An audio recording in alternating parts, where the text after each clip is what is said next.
كندا دخلت الركود رسميا، والأرقام اللي ورا الخبر ده أخطر بكتير من الخبر نفسه. أنا النهاردة مش جاي أقولك أرقام ونسب مئوية تدوخك وتزهقك، أنا جاي أكلمك في اللي بيخص جيبك ومستقبلك ومستقبل عيلتك مباشرة.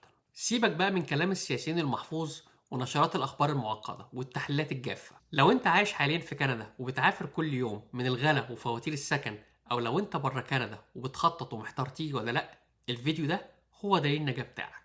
لأن الركود ده مش معناه إن الحياة وقفت أو إن البلد فلست، لكن معناه ببساطة إن قواعد اللعبة اتغيرت، واللي مش هيلعب بذكاء ويفهم السوق رايح فين للأسف هيتفرم في الساقية. النهاردة هنفك الشفرة دي مع بعض، وهنشوف إيه اللي بيحصل في السوق الكندي، وليه كندا بالذات هي الدولة الوحيدة في مجموعة السبعة اللي وقعت في الفخ ده، وإيه هي الخطوات السحرية اللي لازم تعملها فورا علشان تحمي نفسك وتخرج من الأزمة دي كسبان.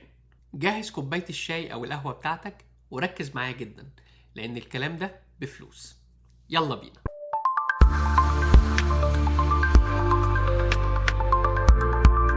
بس قبل ما ندخل في التفاصيل السخنة لازم أقف ثانية وأشكر من كل قلبي كل الناس اللي ضغط على زرار الهايب في الفيديوهات الأخيرة، والمتابعين الجدد اللي شرفونا واشتركوا في القناة. الوضع على الأرض في كندا بدون تجميل ولا تهويل. خلونا نكون صراحة مع بعض ونبص على الواقع من غير ما نفرش ورد ولا نبيع أوهام. الشارع الكندي حاليا بيمر بمرحلة هدوء وحذر شديد. لو نزلت وسألت صاحب أي بيزنس صغير أو شركة صغيرة هيقولك أنا في وضع انتظار، وبيحاولوا يعوموا فوق المية ومأجلين أي خطط للتوسيع أو توظيف الناس الجديدة لحد ما يشوفوا الأيام الجاية مخبية لهم إيه. النتيجة إيه؟ النتيجة إن سوق الوظائف العادية والإدارية والمكتبية بقى تقيل جدا وأصعب من الأول، والمنافسة عليه بقت شرسة.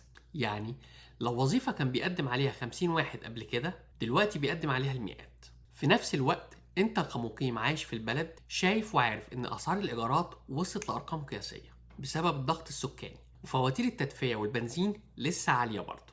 Gas prices are through the roof. ومش عاوزة تنزل بسبب التوترات السياسية العالمية وحرب الطاقة. يعني بالورقة والقلم المصاريف والالتزامات عمالة تزيد، وسوق الشغل بيهدى وبيتراجع.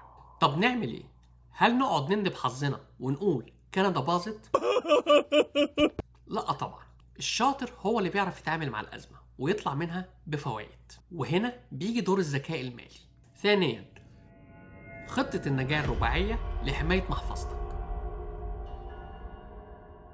ازاي تحمي نفسك؟ عشان تأمن نفسك وعيلتك في الوقت ده، سواء كنت جوه كندا بتعافر مع المورجج والإيجار، أو بره كندا وبتستعد لخطوتك الأولى، لازم تطبق الأربع خطوات دول فورا ومن بكرة الصبح.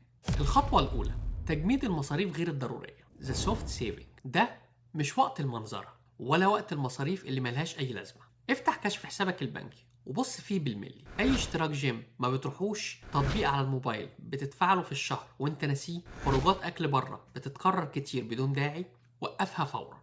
وفر الكاش ده والفلوس دي كلها دلوقتي، لان في وقت الركود الاقتصادي الكاش هو الملك. Cash is king. والقرش اللي بتوفره النهارده هو خط دفاعك بكره.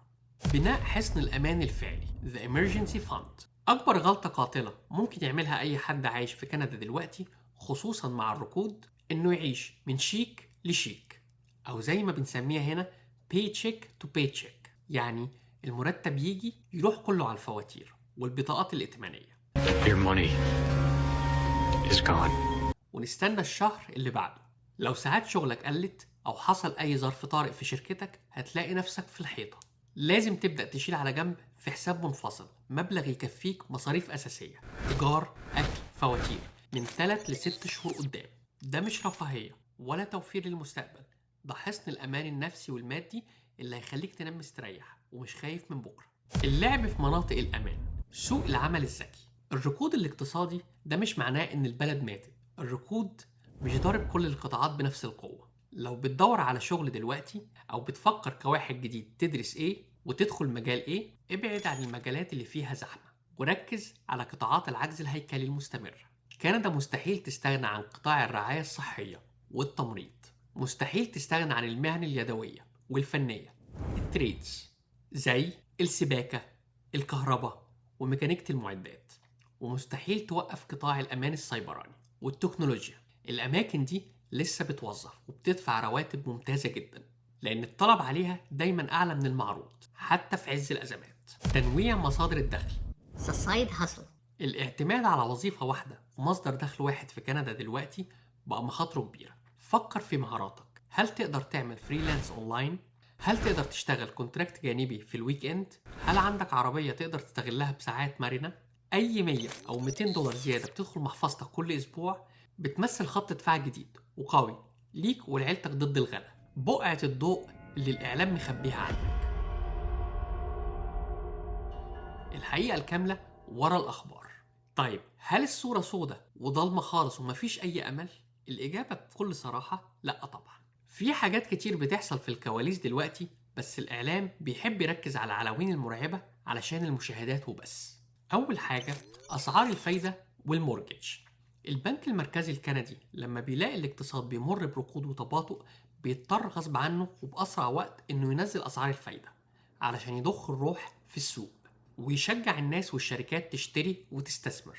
وده خبر كويس جدا لكل واحد عايش جوه كندا دلوقتي وشايل هم تجديد قرض البيت أو المورجج اللي أسعارها زادت قوي، لأن الضغط ده هيبدأ يخف قريب جدا.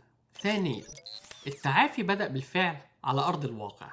الأرقام الأخيرة لشهر إبريل بتقول إن الاقتصاد الكندي بدأ يرجع للنمو الفعلي بفضل قطاعات الطاقة، التعدين والنفط والغاز. يعني ببساطة احنا بنسمع نشرة الأخبار دلوقتي عن الركود وتقارير حصلت وانتهت في الشهور اللي فاتت، بس الواقع واللحظة الحالية بتقول إن الأسوأ عدى والبلد بدأت تتنفس وتتحرك لقدام.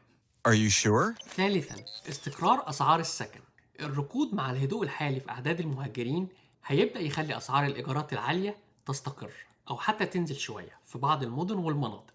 It's a win-win. وده خبر ممتاز لو أنت لسه واصل جديد وبتدور على سكن تبدأ بيه حياتك من غير ما تدفع تحويشة العمر في إيجار شهرين. رابعا دروس التاريخ. التاريخ علمنا حاجة مهمة جدا. كندا مش أول مرة تمر بأزمة، مرت بركود 2008 اللي كان أزمة مالية عالمية طحنت دول كبيرة، ومرت بركود كورونا 2020 لما الاقتصاد قفل خالص.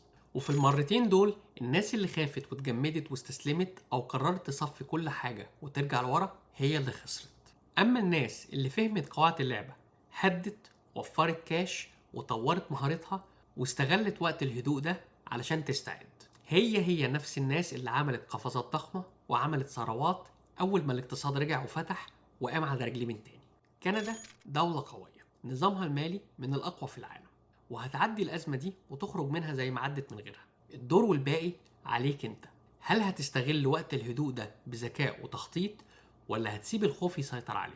ودلوقتي عاوز اسمع منكم كلكم، سواء عايشين جوه كندا او قررتوا تيجوا كندا، ايه اكتر حاجة مخوفاكم وضغط عليكم دلوقتي؟ شاركوني في التعليقات تحت، وزي ما انتوا عارفين انا بقرا التعليقات وبرد عليها كلها. وشاركوا الفيديو مع اصدقائكم اللي مهتمين ان هم يجوا كندا، واشوفكم الفيديو الجاي في كندا بعيون واقعية. لايف ان كندا بداية الحكاية، حلم بيكبر جوايا خطوة للي جاية، من البرد للتحدي انا لسه مكمل. لايف ان كندا ارضي قصتي للافضل.